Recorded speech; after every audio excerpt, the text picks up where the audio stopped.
Hello everyone, my name is Kavya. I'm working as assistant professor in Sridevi Women's Engineering College. Today I'm going to explain DC circuits in the basic electricals and electronics subject. And this is the first unit in the basic electricals and electronics subject. So in this chapter we'll be having different topics. Those are introduction of DC circuits, electrical circuit element, resistance, inductance, capacitance, voltage and current sources. So, and Kirchhoff's voltage law and Kirchhoff's current law. So, the fourth topic, analysis of simple circuit with DC excitation, superposition theorems, Thevenin's and Norton's theorem, and also we'll be having time response of first order RL series, RL circuit and RC circuit. That is resistance inductance circuits, resistance capacitance circuit. Now coming to the what is circuit. What is circuit? Circuit means it is a closed loop path. In this closed loop path, the number of elements are connected in a sequence form to perform certain action is called a circuit. So in this circuit, the electrons can travel freely. So for this circuit, I'm taking an example this one. So I'm connecting here voltage source with the resistance. So voltage source of the one end is connected to the resistance of a positive end, and the another end is connected to the voltage source of the another end. So from the voltage source current is passing some to the what, to the resistance. So this is about the circuit. Now, in this circuit, we'll be having two types of circuits. Those circuits are direct current circuit, alternating current circuit. Now, coming to the DC circuit. What is DC circuit? So, DC circuit is the circuit. In this circuit, the direct current flows, then that circuit we can call it as a zero DC circuit. So in this DC circuit, I'm taking an example, resistance. So resistance, the load as a resistance. So here the example. So I'm connecting DC source with the one load. That load I'm assuming it as a resistance. So from the DC source, current is passing to the load resistance. So what happened? Current passing to the resistor, what it will do, it opposes the flow of current, no? So this is about DC current. So why only resistor is an example of this DC circuit? It is a main component of a DC circuit. So that's why these are used in a low voltage applications. So in this DC circuit, the current flows only in one direction. So now coming to the AC circuit. What is AC circuit? AC circuit means alternating current circuit. So in this alternate current circuit, I am taking an example, the circuit with the inductor or a capacitor. So why only inductor or capacitor? Inductor, it stores energy in the form of a magnetic field, and capacitor stores energy in the form of static field. So I'm connecting AC source with the load that I'm assuming capacitor, so or inductor. So whatever we have to assume that. So from the alternating current source, I'm supplying some current to the load. So for this alternating current source, I'm energizing the alternating current. So that's why we can call it as a alternating current circuit. So these two are the examples for the DC and AC circuits. Now, and by taking these circuits, we can connect series in series or parallel DC series circuit. For this DC series circuit, this is an example. So I am connecting three resistances with the voltage source. These three resistors are in series. Across each resistor, I'm taking voltage, that is V1 across resistance 1, V1 voltage across resistor 2, V2 voltage across R3, V3 is the voltage. So these three resistance are in series. This is the example of the DC series circuit. Now this is the DC parallel circuit. So DC parallel circuit, from the source I'm supplying the current, and three resistors are in a parallel. After applying some voltage, and here at one point current is dividing to the three resistors. So that's why these three are in a parallel, R1, R2, R3, and these three currents are I1, I2, I3. So now coming to the electric circuit elements, voltage and current sources. So what is charge? So some before going in depth, we need to know some definitions. So what is charge? So in physics, we can call it as a charge. Coming to the electrical point of view, we can call it as a electrical charge. So this is a basic physical property. So when you apply some force, so it will keep some electric and magnetic field due to some experience. So this is called a charge. So charge is denoted by a q, denoted by a q. So that is coulomb.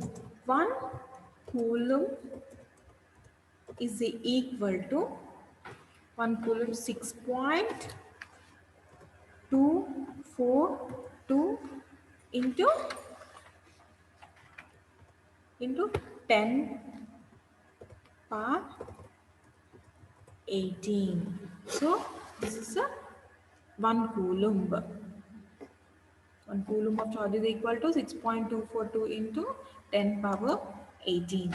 So now coming to electric potential. What is electric potential energy? Electric potential energy is possessed by an object by the virtue of two elements. So certain amount of work is required to charge the body. So the work done is stored in the form of a potential energy. So the changed body can move other charges by attraction or repulsion. So then thus capable of performing a work is called electric potential energy. So that is denoted by a V. V. So V is equal to work done by work done by charge. So V is equal to work done by charge. Now coming to the electric current. So when the current is flowing through the conductors, that is the flow of electrons in a conductor is called electric current. So the unit of the current is ampere. It is denoted by I. So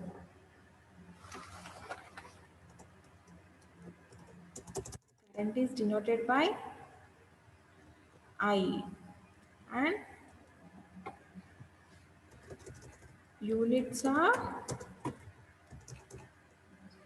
ampere. So this is about electric current. Now coming to the circuit element. So what is circuit element?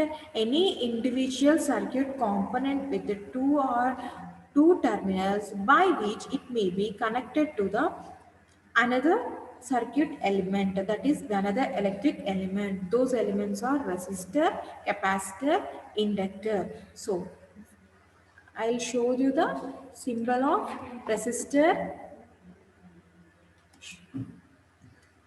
Resistor, this is the symbol.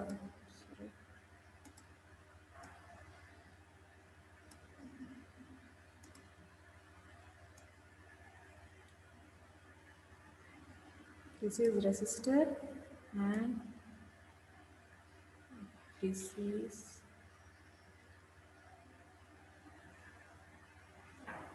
inductor and this is capacitor. So these three are the example. So another topic is voltage and current sources. So in these voltage and current sources, they will be having two types of sources, independent and dependent sources. Now independent voltage and independent current source. So independent voltage source, in this, if the voltage source is independent of the current flowing through the circuit, then that is called an independent voltage source. For this, I am taking an example.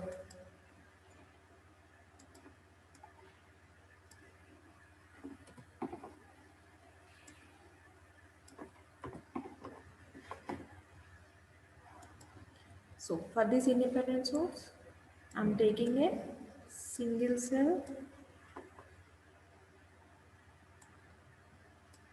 This is a single cell battery. So, and also one more is multi-cell.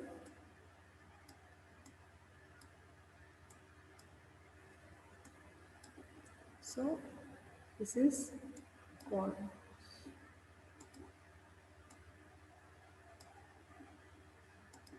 this is positive and negative.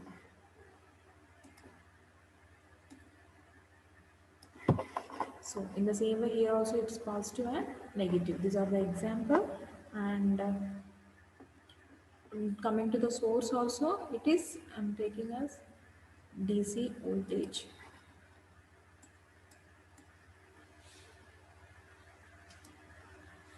So this is V. This is voltage. DC voltage source is also an example. Now coming to the independent current source. The current is supplied by the source and it is independent of the voltage across it. So this is a independent current source. And for this independent current source, this is the, this is an example, and here the arrow mark indicates that the direction of flow of current.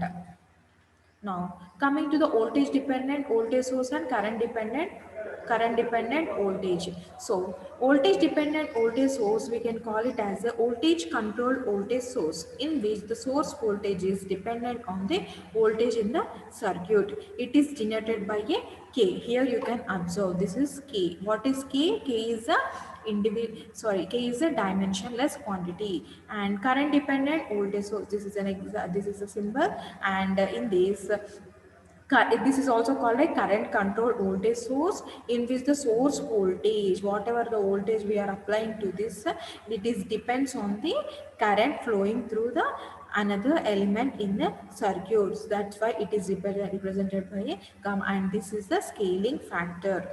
So this is it. Now coming to the voltage dependent current source and current dependent current source. So and in these voltage dependent current, so voltage is dependent on the current source, that's why it is called a voltage controlled current source, and in which the source current is dependent on the voltage at some other location of the system. And here I is equal to GVS and the G is the scaling factor, and whereas coming to the current dependent current source, current depends on the current in other element in the circuit. So here we can write it as I is equal to KLX, and what is K? K is a dimensionless quantity. And here by taking this we can take a circuit current sources in a parallel and also sources in a series. So first I'm taking current sources in a parallel. I'm taking two currents here, one by one, and these two are in a parallel. So when you take these two are in a parallel, what is the equation of this parallel source current source in parallel? So I1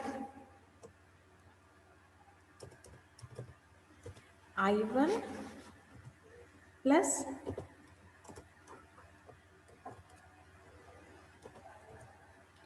I2 plus I3, so on n number of,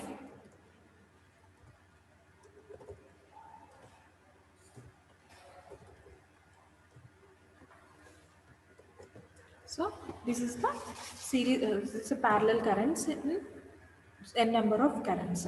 Now, and if the resistance or voltage are in series, V is equal to V1 plus V2. That also I'll show you. V V is equal to V1 plus V2 plus n number of,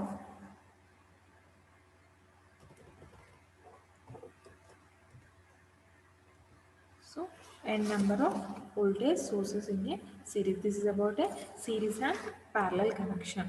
Now, so in this circuit we'll be having branch and node. So what is branch?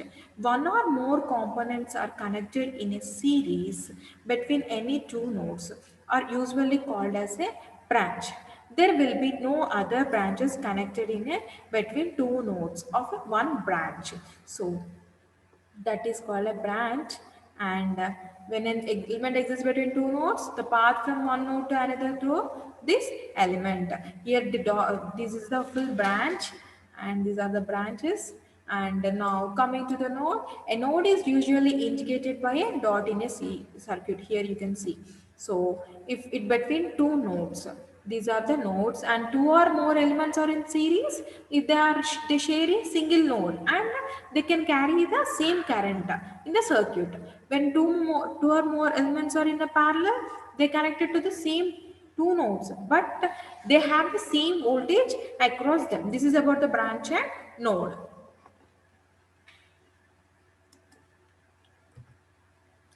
Now, so what is network? Network means combination of a combination of a different electric elements components, so in which the interconnection of electric circuit elements, so that branches is nothing but can form a network, that is called a electric network. So what is distributed network? Distributed networks are nothing but a changing from a passive networks to the active networks in the connection of what large amount of a distributed resource generators at low and medium voltage levels. So what is linear element? Linear element is nothing but these are the circuit elements. Those are referred to what components in a electric circuit. So what it will do, it will exhibit the exhibit a linear relationship between what the current input and the output. Input as a current and the output as a voltage. So the examples of the linear circuit elements are what previously we discussed, that inductor, capacitor, resistors. So these three are very important elements. So what is bilateral network? So conduction of current in a both directions. Current always passes. Current direction is always from negative to the positive. So resistance, inductance, capacitance with it, they are having same magnitude. So in termed as a bilateral element. So now coming to the Ohm's law. This is a very basic important law in a BW subject. So what is the statement of this Ohm's law? At some constant temperature, the current flowing through the conductor is directly proportional to the what? It directly proportional to the current voltage applied through the conductor. Whatever the current we are supplying to the conductor, it is directly proportional to the voltage. So mathematically we can take it as a V is equal to IR. So mathematically what it gives the relationship between for which two voltage and a current. So the resistance is the proportionality constant. V is proportional to the I. What is proportionality here? Proportionality constant is resistance. Resistance, what it will do? It opposes the flow of current. What is the units of this resistance? It is unit of resistance is ohms. So denoted by ohm. So current is equal, if you want to find out the current, I is equal to V by R. So I'm taking the circuit as I'm connecting with the resistance. Current is flowing to some apply across the resistance. Voltage will be there. So after connecting the circuit, we need to find out the current values. After taking current values, we need to plot a graph between voltage and the current. The graph should be linear. Here, one more thing, we are taking it for it we are taking for what? At constant temperature. If there is no constant temperature, if there is any changes in a temperature, what it will happen? The resistivity and the physical dimension of the resistance material also changes. So as R is equal to rho 1 by A, any change in the value of resistivity physical dimension would affect the resistance value R. Therefore, Ohm's law is valid for only constant temperature. So and it is applied for what are the limitation for this Ohm's law? It is applied for metallic conductors maintained at constant temperature. This law is not applicable for temperature varies. This is a very important thing. So it is not applicable for nonlinear devices, such as what are the nonlinear devices? Diodes and transistors, and also some other semiconductor devices also. This is about Ohm's law. Now coming to the Kirchhoff's current law and Kirchhoff's voltage law. And Kirchhoff's current and voltage laws are used in a what? Systematic analysis for the relationships between the voltage and currents in the given electric circuit. So what is the statement of the Kirchhoff's current law? It states that in a closed loop circuit, the algebraic sum of currents entering at a junction are equal to sum of the currents leaving at the junction, and these currents must be equal to 0. This is about Kirchhoff's current law and Kirchhoff's voltage law. It states that the in a circuit that is closed loop, algebraic sum of all the voltage across the circuit must be equal to 0. So this is the Kirchhoff's voltage law, and for this I'm connecting with two voltages with the two resistances V1 and R2, V1 and V2, and by Ohm's law. And what is the statement of the KVL? Algebraic sum of voltage across the algebraic sum of all the voltages or across the circuit is equal to 0. That's why current always crossing from negative to positive. So minus V1 plus minus V2 plus IR1 plus IR2. Why IR1 and why IR2? R1 is the by Ohm's law, V is equal to IR. So I'm converting these resistances with this one, and by assuming current I causes some positive voltage drop when it is flowing from positive to the negative potential. So while negative potential drop when the current flowing from negative to the positive potential, and mathematically you can write it as a current is equal to V1 plus V2 by R1 plus R2. That is about the KVL. Now KCL. So what is the statement of KCL? The algebraic sum of currents in a circuit must be equal to 0. So these are the six currents are there. Now three currents are entering and three currents are leaving. So we can these three currents must be in a positive value and three currents must be in a negative. So whatever the three currents are there, so I1, I2, I3 are a positive and I3, I4, I5 are a negative. So according to KCL, what? Algebraic sum of current must be equal to 0. So that is the first step by taking all the currents, and I1 plus I2 plus I3. So I'll show you once.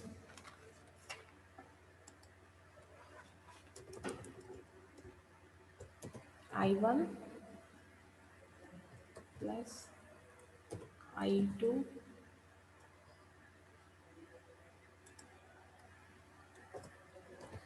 I3 are positive,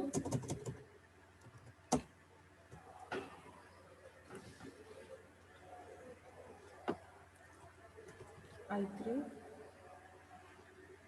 So combinedly we can notice the direct equation. So I1 I1 plus I2 plus I6 is equal to I3 I3 plus I4 plus I. By my taking mathematically, this 6 current must be equal to 0. So sum of incoming currents and sum of outgoing currents. This is about Kirchhoff's current law and Kirchhoff's voltage law. Thank you.